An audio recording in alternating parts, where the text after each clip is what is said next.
మరి ఈ శ్రీ సూక్తాన్ని గనక మనము ఉపాసన చేస్తే, తద్వారా దాని యొక్క తత్వాన్ని మనము గనక ఉపాసిస్తూ ధ్యానిస్తూ గనక ఉంటే దానివల్ల వచ్చేటటువంటి ఫలితం ఏమిటి అని అంటే, చివరి మంత్రంలోనే మనకి చెప్తుంది, నక్రోధో నచమాత్సర్యం నలోభో నాశుభామతి భవంతి కృతపుణ్యానాం భక్తానాం శ్రీసూక్తం జపేత్ సదా అని చెప్పి.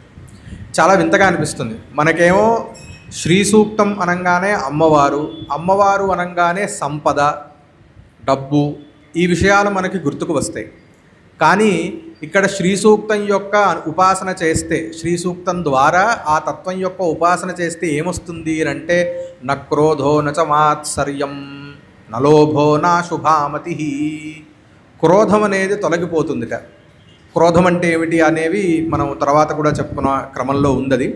నచమాత్సర్యం, ఇతరులను చూసి మాత్సర్యాన్ని చెందడం. వేరేవాడు బాగుపడిపోతున్నాడే, నేను అంతగా బాగుపడట్లేదు, ఎంతసేపు మనం ఎంత బాగున్నా సరే పక్కన వాడు మనకంటే బాగున్నాడు అనేటటువంటి ఒకానొక భావన ఏదైతే ఉన్నదో అది మాత్సర్యము. అలాగే దానితో పాటు ఒకానొక కుబుద్ధి, వాడు ఎదిగిపోతున్నాడు, వాడు ఎదగకూడదు అనేటటువంటి బుద్ధి, ఇది కూడా తొలగిపోతుంట.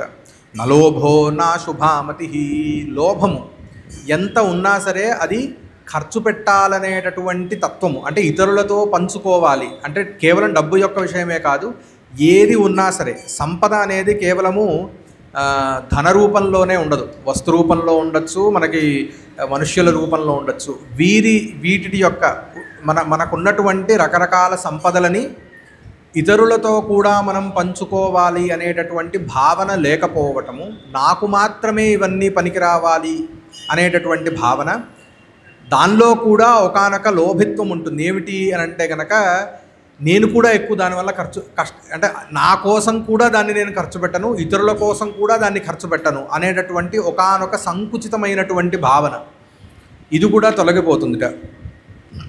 ఎందుకు అని అంటే,